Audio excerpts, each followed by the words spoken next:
The last meal before everything changed. The scent of garlic butter drifted through the tiny kitchen, wrapping itself around the chipped linoleum floor and worn cabinets like an invisible embrace. A small pot of spaghetti simmered on the stove, the noodles turning soft as steam curled up toward the ceiling, gathering where the single overhead bulb flickered with uncertain light.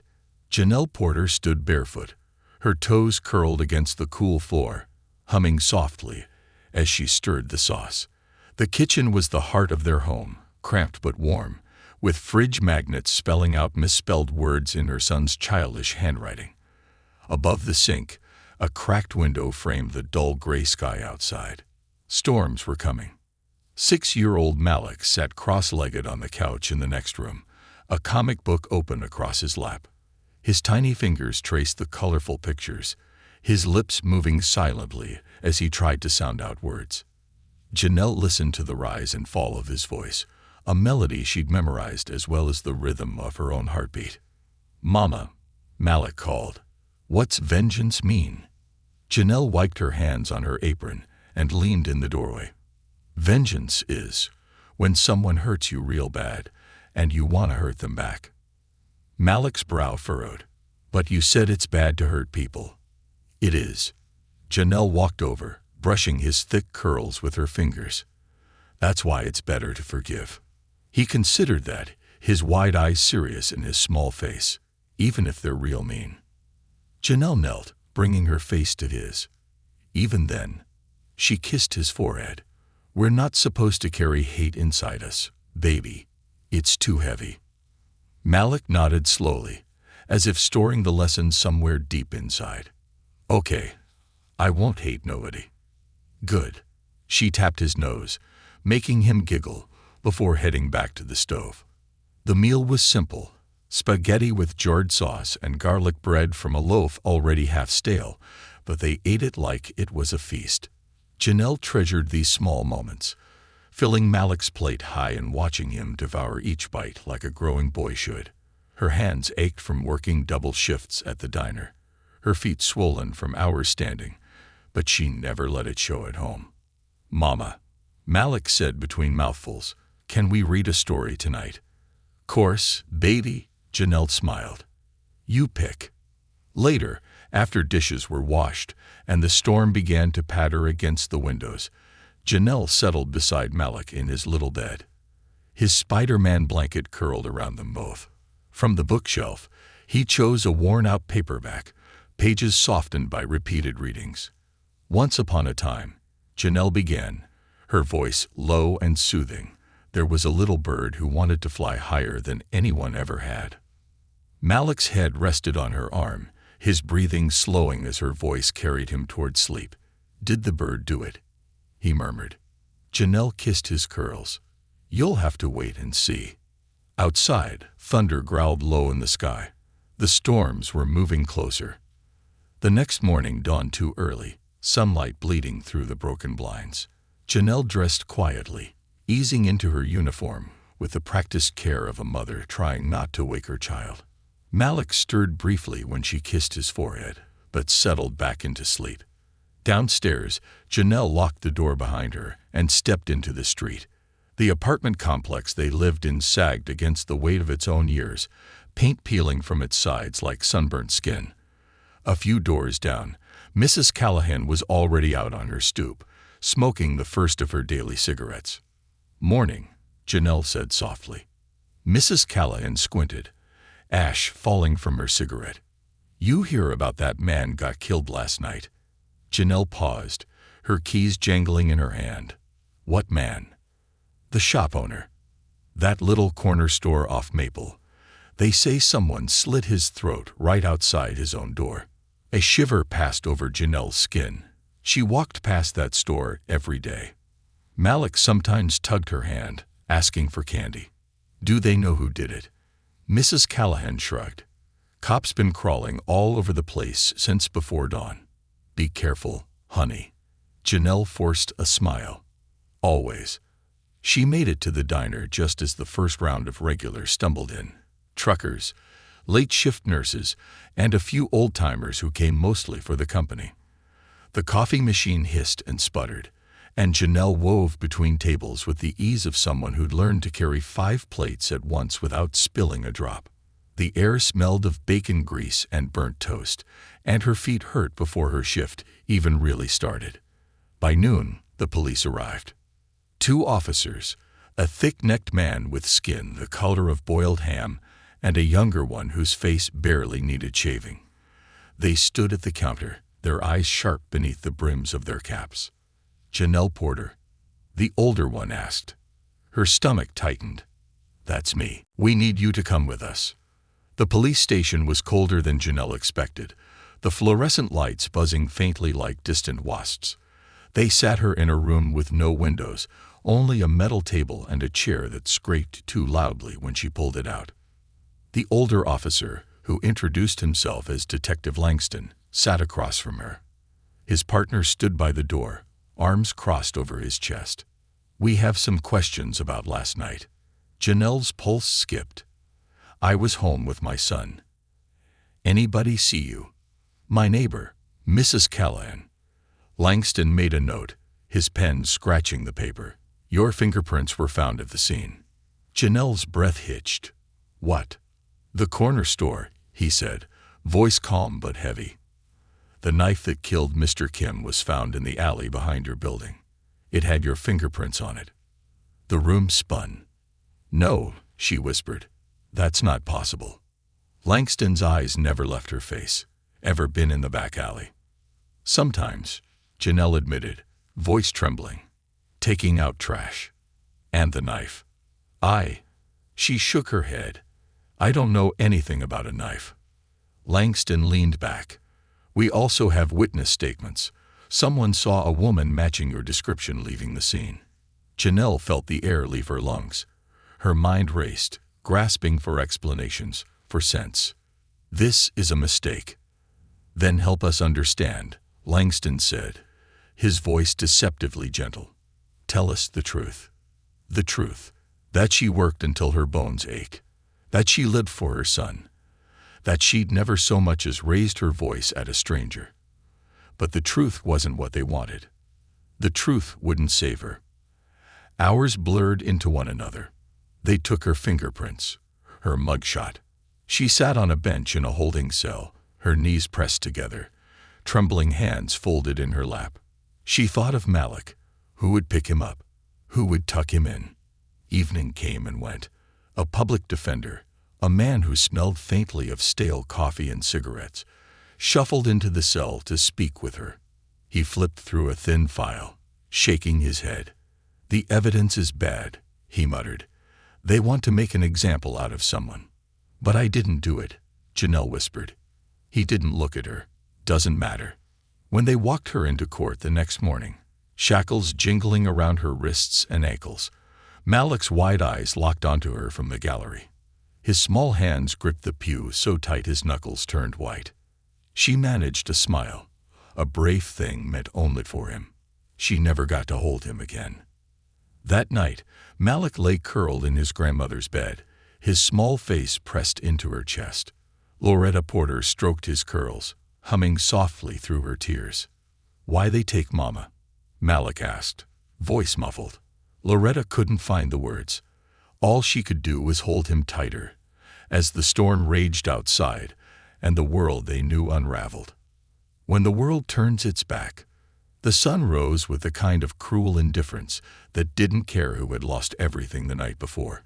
It spilled soft light across the cracked pavement outside the Porter family's tiny apartment, the glow making the chipped paint on the door seem almost golden. But inside, the world had already gone cold.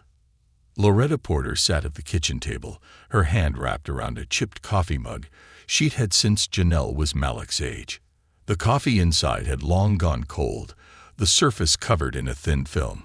Her gaze was fixed on nothing, seeing everything. The knock at the door startled her, even though she'd been expecting it. Social services always came fast when there was a child left behind. Loretta rose, her bones stiff, her heart heavy. Malik peeked around the corner, his wide eyes full of questions he hadn't yet learned how to ask. Loretta opened the door to find a woman standing there, clipboard in hand, smile too tight to be genuine. She had the look of someone used to dealing with tragedy and had long stopped seeing it as anything but paperwork. "Mrs. Porter?" the woman asked. Loretta straightened her spine. "That's me." The woman's smile didn't change, but her eyes flicked past Loretta's shoulder, searching for the child she was here to collect. "I'm Mrs. Hampton, with Child Protective Services. I'm here to conduct an assessment." "Assessment for what?" "We have to determine if Malik can remain in your care," Mrs. Hampton said, her tone perfectly even, as if she were talking about inspecting a rental property and not deciding the fate of a boy who just lost his mother to the system. Loretta stepped aside, letting the woman into the cramped apartment. The living room was clean, the carpet vacuumed, and the scent of fried bacon still hung faintly in the air from breakfast. Malik's drawings were taped proudly to the walls, each one a splash of bright color against the beige wallpaper. Malik stood at the edge of the room, his small hands gripping the back of the worn couch, his curls slightly flattened on one side from sleep. "Hi, Malik," Mrs. Hampton said, crouching down to his level. "I'm a friend of your mommy's. I just want to make sure you're okay." Malik's eyes flicked to Loretta, seeking permission. Loretta gave him the smallest nod. "I'm okay," Malik said, his voice soft but firm. "Can you tell me what you and Grandma do during the day?" Malik's little fingers tapped against the couch. "She makes pancakes for breakfast, and we read stories, and I help her water the plants on the balcony." Mrs. Hampton's pen moved across her form, but Loretta saw the tension in her shoulders. She wasn't writing down Malik's answers. She was looking for excuses, looking for reasons to take him. "Where do you sleep?" Mrs. Hampton asked. Malik pointed down the short hallway. "In my Spider-Man bed." "And do you feel safe here?" Malik frowned. "Why wouldn't I?"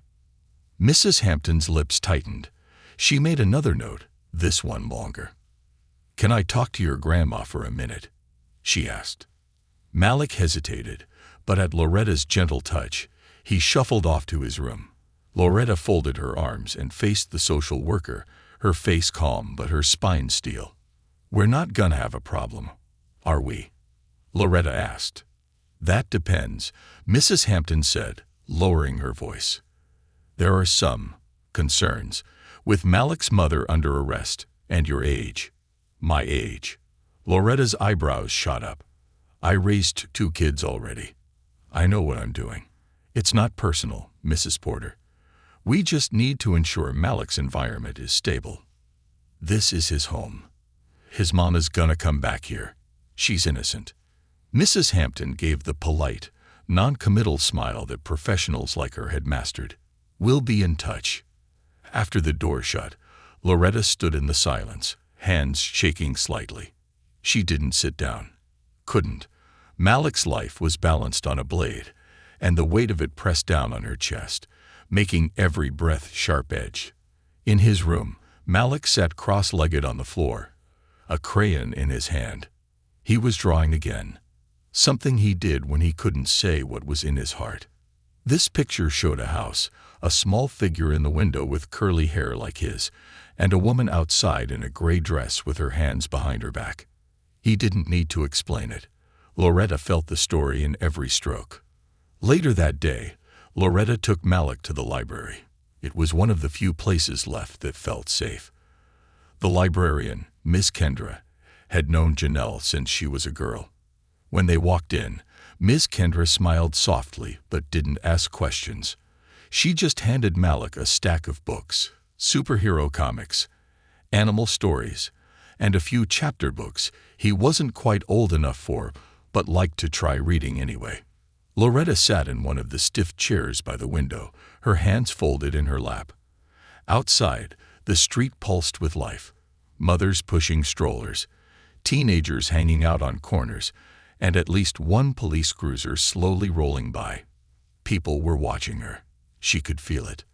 When Malik wandered over with a book too heavy for his hands, Loretta pulled him into her lap and read aloud, her voice soft but strong. Each word was a small rebellion, proof that they were still here, still holding on. Across town, in a courthouse office with wood-paneled walls and leather chairs, District Attorney Frank Garrison leaned back in his chair, his fingers steepled under his chin. "We have the prints," he said. Detective Langston stood on the other side of the desk, arms crossed. "I know, but something doesn't sit right." Garrison's eyes narrowed. "Meaning?" "Meaning Janelle Porter's profile doesn't fit. No record, no history of violence, no motive. She's got a kid at home and works herself to the bone at that diner." Garrison tapped the file in front of him. "We have her fingerprints on the weapon. Witness says they saw her leaving the scene." "That's enough for a conviction." Langston hesitated. "Maybe it shouldn't be." Garrison's smile was cold. "We need a conviction, Langston. Public's scared. Shopkeeper murdered in his own store. If we don't wrap this up quick, they'll start talking about gang violence and unsafe neighborhoods. We need a face for this crime." Langston's jaw tightened, even if it's the wrong face. Garrison's smile didn't waver. "That's politics." That night, Malik couldn't sleep. He lay in bed, staring at the ceiling, tracing patterns in the plaster cracks with his eyes. When Loretta came in to check on him, he whispered, "I miss her." Loretta's heart twisted. She crawled into the bed beside him, her arms wrapping around his small frame. "I miss her too, baby," she whispered back. "But your mama's strong. We're gonna fight for her." Malik's little fingers curled into her sleeve. "Can I write her a letter?" Loretta pressed a kiss into his hair. "Of course you can." She brought him paper and crayons, and by the glow of the nightlight, he began to write. "Dear Mama, I love you. Please come home soon. I'm being good for Grandma. I'm gonna learn all my letters and read you the biggest story when you get back. Love, Malik." He drew a big red heart at the bottom, then held it up to Loretta. "Can you send it?" Loretta's throat was too tight to speak. She nodded. The next morning, she walked to the post office alone, the letter clutched in her hand. When the clerk took it, Loretta whispered a prayer under her breath. Let it reach her. Let her know he still believes. Behind her, a black sedan sat at the corner, its windows dark, its engine idling. She didn't notice, but the man inside watched her until she disappeared down the street. And then he picked up his phone. The old lady's got the kid. No one else in the picture. A pause. "Want me to handle it?" Another pause. "Understood." The sedan pulled away, blending into morning traffic like a shadow. The whispered truth. The rain came that afternoon, thick and heavy, blanketing the neighborhood in a misty gray veil. From his place at the kitchen table, Malik pressed his forehead to the cool glass, watching raindrops race down the windowpane like they were alive. Tiny runners in a silent race no one else could see. Loretta stood at the stove, stirring a pot of beans with a slow, methodical motion. Every few seconds, her eyes flicked toward the window, watching for something she couldn't name, couldn't explain, but felt. A presence, a shift in the air that prickled the back of her neck. The phone call had come early that morning, the anonymous voice low and distorted. "Keep that boy quiet," it had said just before the line went dead. Loretta had hung up the phone, wiped her hands on her apron, and carried on with breakfast like nothing had happened. But the weight of it sat between her shoulder blades like a stone. She was no stranger to threats. Being a black woman raising kids in a neighborhood where the police were both protection and predator had taught her that survival was about silence. But this was different. This wasn't about her. This was about Janelle. And about Malik. She wouldn't stay quiet. Not this time. That evening, Loretta sat Malik down at the table, a clean sheet of paper in front of him. The crayons were scattered across the table, some worn down to stubs, others still whole and unused. "Want to write your mama another letter, baby?" she asked, her voice soft, but her hands trembling slightly. Malik's face lit up, his small fingers immediately grabbing a blue crayon, his favorite. "Can I draw her a picture too?" "You draw her anything you want." Malik bent over the paper, tongue poking from the corner of his mouth in concentration. Loretta watched him, her heart aching at the innocence in every careful line he drew. He didn't know the world was sharpening its claws for him. He didn't understand the kind of storm gathering just outside their door. The first letter had made it to Janelle. She'd seen the proof when her public defender handed her a photocopy of it at their last meeting. The original had been confiscated. Evidence, they called it. But Janelle didn't need the paper in her hands to feel the weight of her son's words. It had broken her open in ways the cold cell and shackles never could. Across town, in a dimly lit parking garage beneath the courthouse, Detective Langston leaned against the concrete wall, cigarette dangling from his lips, the smoke curling upward toward the flickering fluorescent lights. His gut was telling him something wasn't right, had been telling him that ever since the case landed on his desk. Janelle Porter didn't fit the profile. Single mother. No record. No debts. No enemies. Not the kind that slit throats and left bodies bleeding on cracked tile floors. But the evidence lined up too perfectly. The knife, the fingerprints, the witness. It was all just a little too neat, like someone had tied it up with a bow. Langston was too old for neat. He'd spent 22 years working homicides, and if there was one thing he knew for certain, it was that murder was messy. Crimes of passion, rage, or fear. They left jagged edges, loose ends, bits of chaos no one could fully clean up. This case was too clean, too precise, like someone wanted to make damn sure no one asked questions. He took a long drag of his cigarette and exhaled slowly. Maybe it was time someone did. Back at Loretta's apartment, Malik's drawing had grown into a full page. His mama, him, and grandma standing under a bright yellow sun, hand in hand, smiling. But behind them, almost as an afterthought, Malik had drawn something else. A black car.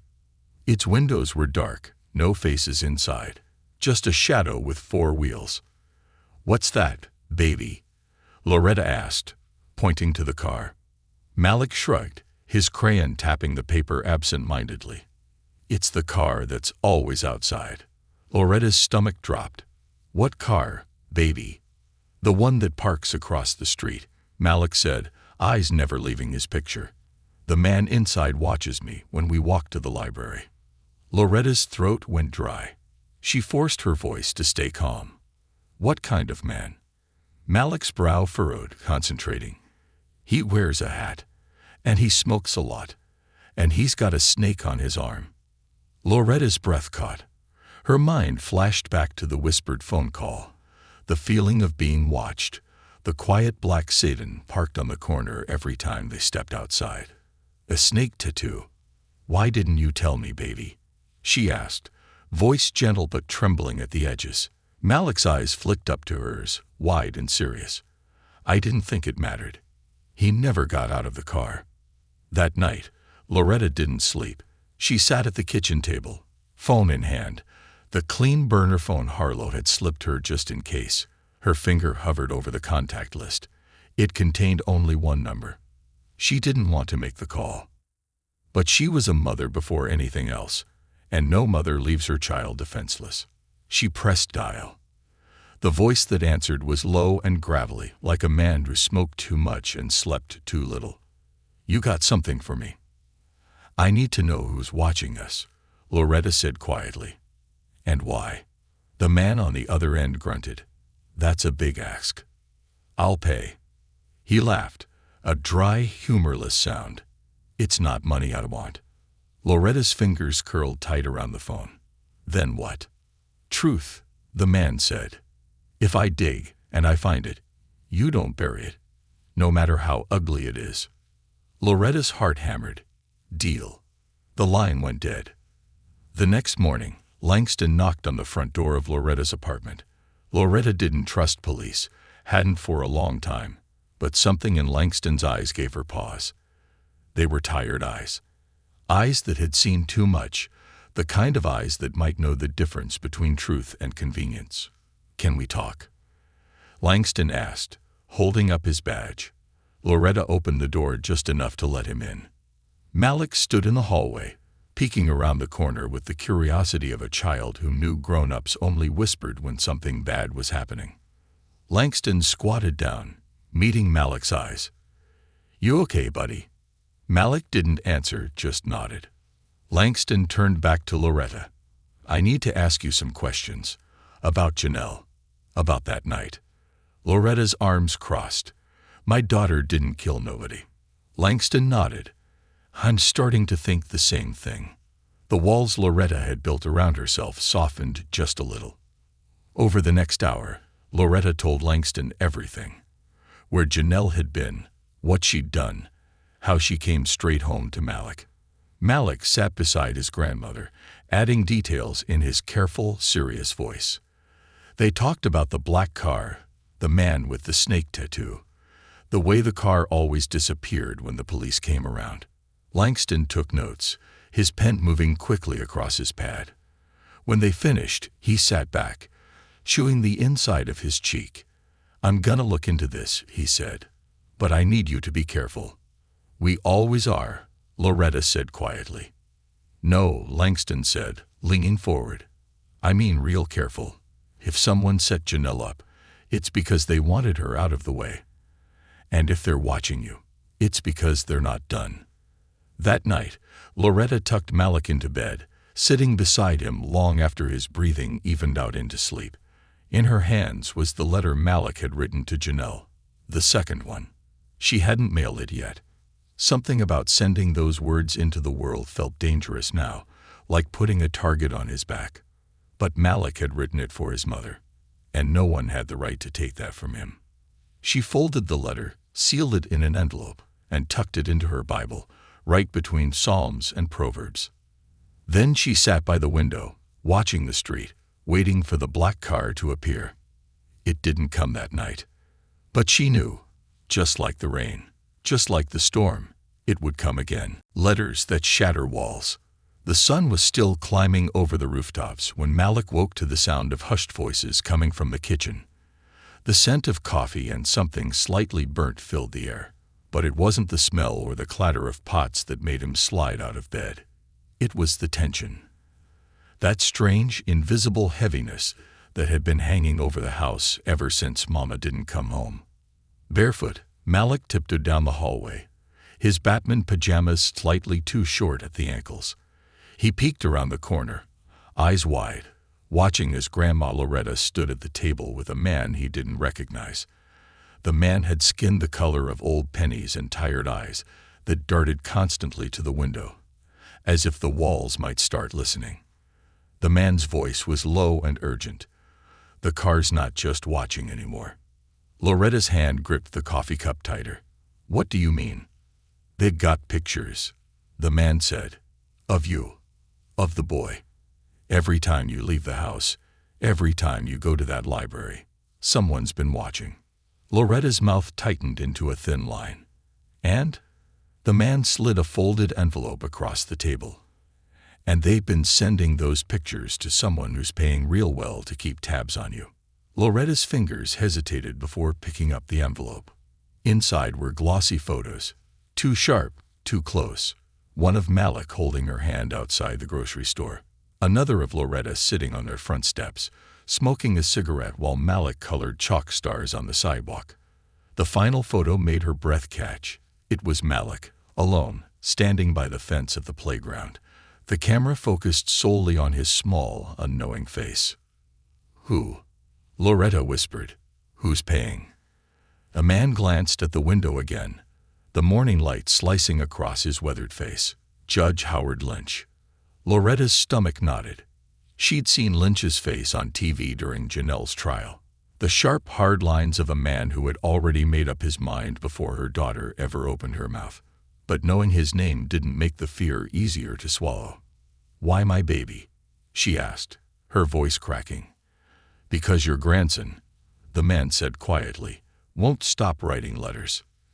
Malik pressed himself back against the wall, his small hands clenched into fists. He didn't understand every word, but he understood enough. Someone was watching him, watching Grandma, watching Mama, and all because of his letters. He didn't want to stop writing them. The day stretched long, slow, and brittle. Loretta's nerves were frayed thin, her eyes constantly flicking to the window, scanning for the black car. Malik sat at the table, coloring quietly, his crayons moving with slow, deliberate strokes. But Loretta could see the way his shoulders were hunched, the way his eyes flicked up whenever she moved. He'd heard too much. By late afternoon, Loretta knew she couldn't stay quiet. Not this time. She picked up her old flip phone, the one Officer Harlow had given her, and stepped into the bedroom, closing the door behind her. The line rang twice before a woman's voice answered. "Who gave you this number?" "Harlow," Loretta said. "He said if we needed help, real help, I should call you." The woman on the other end was silent for a long moment. "Then, what's the problem?" "They're after my grandson," Loretta said, her voice low but trembling. "Because of my daughter's case. Because of the letters he's been writing." The woman's breath caught audibly. "Letters. Letters to his mama," Loretta explained. "I've been mailing them, hiding some in library books. They got out somehow. And now they're trying to scare him into stopping." The silence was colder this time. Then the woman's voice sharpened. "Don't go anywhere. I'll be there tonight." "Who are you?" Loretta asked. "A mother who knows what it feels like to lose a child to this system." The woman said, "I won't let it happen again." That night, long after Malik had fallen asleep on the couch, Loretta opened the door to a woman who carried herself like someone who'd been fighting wars no one ever saw. She was in her 40s, with sharp brown eyes and hair braided back tight. No nonsense. "My name's Evelyn Parker," the woman said, stepping inside. "I'm a civil rights attorney, and I'm already 2 steps into this case." Loretta's mouth fell open slightly. "How do you know?" Evelyn held up her phone. "Because I've seen the letters. Your grandson's letters are viral, Miss Porter. They're everywhere." Loretta's knees nearly gave out. She dropped into a chair, her hands shaking. "I only sent them to Janelle." Evelyn shook her head. "Somebody leaked them. Maybe someone inside the prison. Maybe someone who knew those letters weren't just bedtime stories. They were evidence. They show how much Malik's been watched, how much your family's been harassed. They show love. And the system doesn't know what to do with love when it's louder than fear." Loretta covered her mouth with her hand, tears burning her eyes. "What do we do?" Evelyn's eyes were fierce. "We fight back." The next morning, Evelyn sat with Malik at the kitchen table, his crayons spread out between them. "Can I see your letters, baby?" she asked softly. Malik hesitated, looking to Loretta. At her nod, he stood on tiptoe and opened the drawer where Loretta kept the letters she hadn't mailed yet. There were 7 of them, all written in careful, uneven print, each one decorated with stick figure drawings of him and his mom. Evelyn read the first one aloud. "Dear Mama, I hope you can sleep good. Grandma made pancakes today, and I put extra syrup because I know you like it sweet. When you come home, I'll save you my last pancake. I love you, Mommy. Love, Malik." The paper trembled slightly in her hands. "These," Evelyn said, her voice thick, "are powerful. They're not just letters. They're proof that you never gave up, that you're innocent." Loretta sat across from her, hands clasped. "How do we use them?" Evelyn smiled faintly. "We give them to the world." 2 days later, Loretta stood outside the courthouse, Malik holding her hand tight, Evelyn at her side. The air buzzed with tension. Reporters with cameras and microphones stood in clusters, waiting.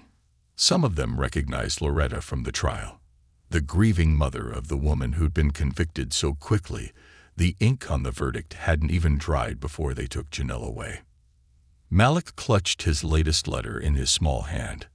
He had written it that morning, his tongue sticking out in concentration as he formed every letter just right. Evelyn stepped up to the cluster of microphones, holding up the stack of Malik's letters. "These," she said, her voice ringing clear, "are the words of a child who refuses to be silenced. His mother has been wrongfully convicted, and his words are the light in the darkness they tried to drown her in." The reporters surged forward, cameras clicking. Malik stepped up beside Evelyn, his little hand holding his letter high. "Can I read it?" Malik asked softly. Evelyn knelt beside him, microphone in hand. "Go ahead, baby." Malik's voice was small, but it carried. "Dear Mama, I know you're scared, but I'm not scared anymore. I know you didn't do anything bad. I'm gonna keep writing you letters until you come home, even if the bad people get mad, even if they watch me. I love you, Mama. Please don't stop fighting. Love, Malik." The crowd was silent when he finished. Even the reporters, so used to shouting over each other, stood still. Loretta's eyes filled with tears. It was a child's letter, but it was also a weapon. Evelyn stood, eyes blazing. The system thought they could silence her. They thought they could scare this family into silence. But they forgot one thing. Love doesn't break that easy. The crowd erupted, some cheering, some crying. But the sound that stood out the most was Malik's voice, whispering just loud enough for Loretta to hear. "I want Mama to come home." Loretta knelt beside him, cupping his face in her hands. "She will, baby." Above them, the gray sky cracked open, sunlight spilling down through the clouds. The storm wasn't over, but the fight had begun. The weight of secrets. The news spread faster than anyone could have predicted. Within hours of Malik's public reading of his letter, his face was everywhere. On television, on social media, even plastered across newspapers in states far beyond their own. The 6-year-old with the wide eyes and trembling voice had become the symbol of a fight no one could ignore. But the attention was a double-edged sword. That night, after Loretta put Malik to bed, she sat at the kitchen table with Evelyn. The flickering fluorescent bulb buzzed overhead, cutting sharp light across the worn wood where Evelyn's laptop sat open. Articles and documents spread around it like soldiers ready for battle. "He's a target now," Evelyn said, her voice low but unflinching. "They were watching before, but now they'll do more than watch." Loretta's hands were folded tight in her lap, her knuckles white. "What do they want from a little boy?" "They don't want Malik," Evelyn said. "They want silence.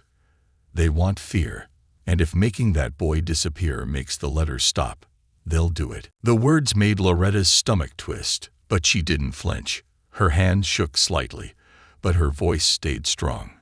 "We're not running. You might not have a choice." A heavy knock at the door cut through the room like a gunshot. Both women froze.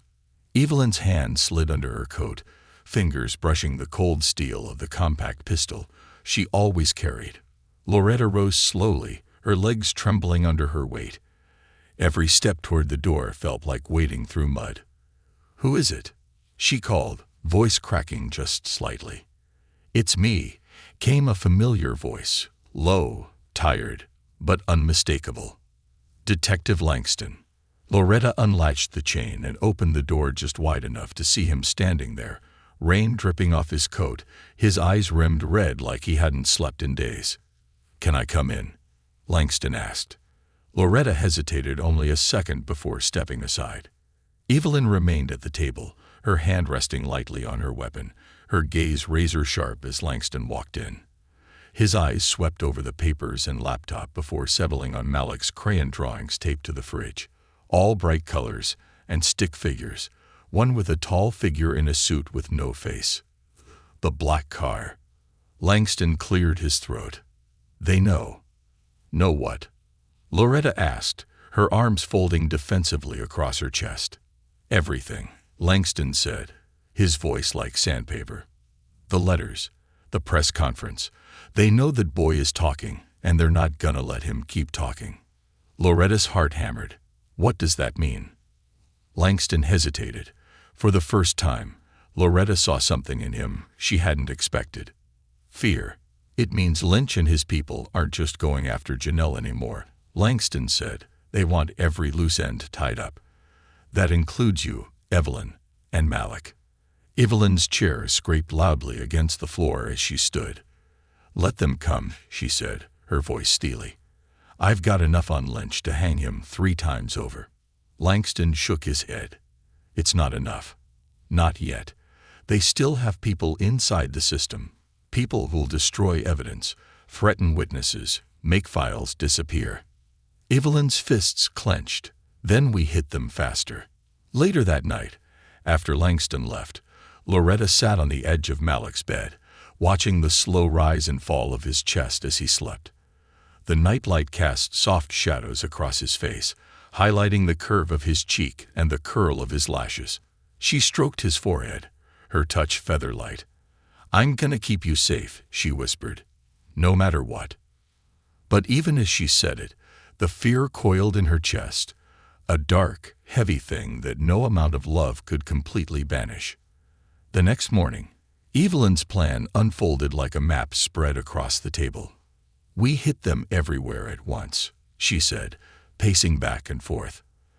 "I've got contacts at 3 national papers, 2 cable networks, and 1 federal watchdog group. We release everything we have. The photos, the letters, the surveillance evidence, even the recordings of Janelle's interrogations." Loretta frowned. "Recordings?" Evelyn's mouth was a thin line. "Langston leaked them to me last night. They show exactly how they pushed her into a corner, how they twisted her words, and cut off her public defender every time he tried to speak." Loretta's hands shook with rage. "They'd railroaded my baby." "They did," Evelyn said. "And we're about to show the whole damn world." Across town, in an office with oak-paneled walls and the stale smell of expensive cigars, Judge Howard Lynch sat behind his desk, his fingers tapping a slow, measured rhythm against the polished wood. The TV on the wall played the news, a split screen showing Janelle's mugshot on one side and Malik reading his letter on the other. The boy's soft, trembling voice filled the room like a ghost. "Love you, Mama. Please don't stop fighting." Lynch's hand curled into a fist. The phone rang. He didn't answer right away. He knew who it was. He knew what they would say. When he finally picked up, the voice on the other end was clipped, impatient.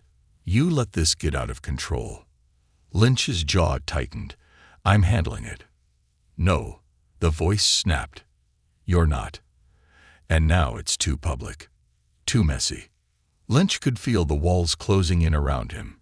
He had built his whole career on controlling the narrative, on making sure the truth bent the way he wanted it to. But this was a wildfire, and all he had was a match. The voice on the phone spoke again. "There's only one way out now." Lynch's stomach nodded. "What do you mean?" "You know what I mean." At the library, Malik sat cross-legged on the floor, a book open across his lap. His fingers traced the words, his lips moving silently as he sounded them out. Loretta sat nearby, pretending to read her own book, but really watching the door. The black car was back, parked just across the street. Its windows were dark, but Loretta could feel the eyes behind them. Evelyn sat beside her, phone in hand, typing furiously. "They're not going to back off," Loretta whispered. "No," Evelyn said, "but neither are we." Malik glanced up from his book. "Mama used to read this one to me." Loretta smiled, though her eyes were heavy. "I know, baby." He held up the book. It was one of his favorites, about a tiny mouse who saved his whole village with a single brave word. Malik's eyes were clear, serious. "Mama said words can make you brave." Loretta swallowed the lump in her throat. "She's right." Malik closed the book and held it to his chest. "I'm gonna write her a new letter." Loretta nodded, her heart swelling with both pride and fear. "We'll write it together." That night, they sat at the kitchen table, Evelyn beside them, her laptop open, and her phone ringing constantly with reporters, activists, and even a few congressmen who had taken notice. Malik held his crayon tightly, the blue one, and carefully formed each word. "Dear Mama, I saw a black car again today, but I'm not scared. Grandma says bad people only win when good people stay quiet, so I'm gonna keep writing until everybody knows the truth. I miss you so much. Please come home soon. I saved you my last pancake, just like I promised. Love, Malik." Loretta took a photo of the letter and sent it directly to Evelyn, who emailed it to every contact she had. "Tomorrow," Evelyn said, "this letter will be on the front page of every major paper in the country." Loretta's hand covered Malik's. "You're so brave, baby." Malik smiled, a small, tired smile. "I just want my mama." The storm outside raged, thunder shaking the windows. But inside, at the kitchen table where a little boy's words refused to be silenced, there was light. The light that broke the darkness. The morning came too early, the sky a dull sheet of pewter stretched tight across the horizon. Rain had washed the streets clean overnight, but no amount of rain could cleanse the weight pressing down on Loretta's chest. She stood at the window, her hand resting against the glass, watching the neighborhood come awake. The paperboy's bike rattled down the sidewalk, his bag bulging with freshly printed headlines. Even from across the street, Loretta could make out the bold black letters on the front page of the nearest paper. A Sessons Letters, LIGT, the fight for justice. Below the headline was a photo. Malik, clutching his crayon-drawn letter, standing on the courthouse steps beside Evelyn. His small face, determined and afraid in equal measure, had become the face of a fight much bigger than any 6-year-old should ever have to bear. Behind her, Malik stirred, rubbing sleep from his eyes as he padded into the kitchen. He climbed into his chair, yawning, his curls flattened on one side. "Did the paper come, Grandma?" Loretta tore her gaze from the window and smiled. "It did, baby." Malik's face brightened as she handed him the paper. His small fingers smoothed out the wrinkles, his eyes wide with wonder as he saw himself on the front page. "That's me," he whispered, as if saying it too loud would shatter the fragile magic. "That's you," Loretta said softly, pride and sorrow mingling in her chest. "You're helping save your mama." At the county courthouse, Judge Howard Lynch's office was in chaos. His phone rang incessantly. Calls from reporters, calls from attorneys, calls from people who were no longer willing to pretend they hadn't seen what was happening in their own house. Stacks of files sat open on his desk, many with bright red post-it notes slapped across them. Internal review, the kind of tags that meant the federal government was breathing down their necks. Lynch's hand shook slightly as he poured whiskey into his coffee cup, the amber liquid swirling, barely settling before he took a long swallow. It burned, but not enough to dull the panic clawing at his insides. He hadn't expected the letters. He'd expected Janelle to disappear into the machine. Just another black woman the system swallowed whole. He hadn't expected her 6-year-old son to become a storm they couldn't contain. The intercom buzzed. "Sir," his secretary's voice crackled through the speaker. "There's a situation." Lynch's jaw clenched. "What now?" "You should come see." Outside the courthouse, a crowd was gathering. Not a protest, not a vigil, a march. Hundreds of people filled the street, families, teachers, pastors, teenagers with homemade signs, all moving toward the courthouse doors, with Malik's letters printed on giant placards. Some held up photos of Janelle, her face framed in black and white, the words "innocent until proven black" scrawled beneath. At the front, holding Evelyn Parker's hand, was Malik. He wore his best shoes and his Spider-Man jacket, and though his hand trembled in Evelyn's, he stood tall. TV cameras followed them, their lenses unblinking. Reporters called out to Loretta and Evelyn, but Malik just stared straight ahead, his small face set in quiet, unshakable determination. Inside her cell, Janelle sat on the edge of her thin mattress, staring at the folded letter she'd received the night before. Malik's latest. "Dear Mama, I'm not scared no more. Grandma says you're brave, and I want to be brave too. I'm gonna keep writing and talking until everybody knows you didn't do nothing bad. We're gonna get you home. I love you, Mama. Love, Malik." Her fingers traced the letters, tears tracking down her face. Outside her cell, 2 guards whispered to each other, both holding phones they weren't supposed to have, watching the march unfold live. Even inside the prison, Malik's voice had reached them. And it wasn't just a voice anymore. It was a roar. The courthouse steps became a podium. Evelyn stood beside Malik and Loretta, her voice amplified through a portable speaker held by a teenage girl wearing a hoodie that read "Free Hair" in bold, spray-painted letters. "We are here today," Evelyn said, her voice clear and ringing, "because a child's love refused to be silenced. Malik's letters have done what 1,000 legal motions could not. They made you listen." The crowd erupted in applause, but Evelyn wasn't finished. "We have proof," she continued. "Proof that evidence was tampered with. Proof that witnesses were silenced. Proof that Judge Howard Lynch, Sheriff Henshaw, and a network of men in power conspired to frame an innocent woman to protect their own." More cheers. Malik stepped forward, the paper clutched in his hand. "Can I read it?" he whispered to Evelyn. She knelt, microphone in hand. "Go ahead, baby." Malik's small voice, high and clear, rang out across the steps. "Dear Mama, I'm here at the big building. There's lots of people. They all know you didn't do it. I miss you so much. I want you to come home now. Please come home. I saved you my last pancake. Love, Malik." The crowd roared. Tears streamed down Loretta's face as she knelt beside him, holding him close. Inside the courthouse, Lynch watched from his office window, his hand shaking so badly he nearly dropped his glass. The crowd was too big to ignore. The cameras were everywhere. There was no version of this story where they could quietly make it disappear. He fumbled for his phone, dialing Sheriff Henshaw. But Henshaw didn't answer. Because Henshaw was already gone. 3 states away, in a rundown motel off a deserted highway. Sheriff Henshaw sat in a room that smelled of mildew and regret. His gun lay on the nightstand beside an unopened bottle of cheap whiskey. The television flickered with images of the march, of Malik's face, of the evidence piling up against him. He knew what was coming. He wouldn't wait to be dragged back in cuffs. He picked up the gun. At the prison, the warden's office phone rang. The call came directly from the governor's office. "We need to talk about Janelle Porter," the voice said.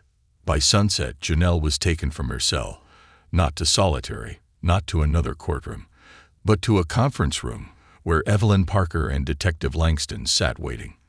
"You're going home," Evelyn said, her smile trembling with relief. Janelle's knees nearly buckled. She gripped the back of the chair for support. "What?" Langston slid a folder across the table. "The judge and the sheriff. They're finished. The evidence is too strong. Your conviction is overturned." Tears spilled down Janelle's face. "But there's someone who wants to tell you herself," Evelyn added. The door opened, and Malik ran in. "Mama." Janelle caught him in her arms, sobbing into his curls as he clung to her. For the first time in months, she held her son. Not through a glass wall, not across a prison table. She could feel the warmth of his skin, the smallness of his fingers, the love that had never wavered. "You saved me," she whispered into his hair. "My brave boy." That night, back at Loretta's house, the 3 of them sat at the kitchen table. Janelle, Loretta, and Malik, eating pancakes for dinner. Malik grinned as he slid a pancake onto Janelle's plate. "I saved you my last one." Janelle's hands shook as she cut into it, her tears falling freely now. "Best pancake I ever had." Loretta stood and raised her glass of sweet tea. "To Malik," she said, her voice thick with emotion. "The bravest boy in the world." Malik beamed, his smile wide, his heart light. Outside, the night was calm. No black cars sat at the curb. No shadows lurked behind windows. The storm had passed. But the story of the boy who saved his mother with nothing but his words, that story would live forever.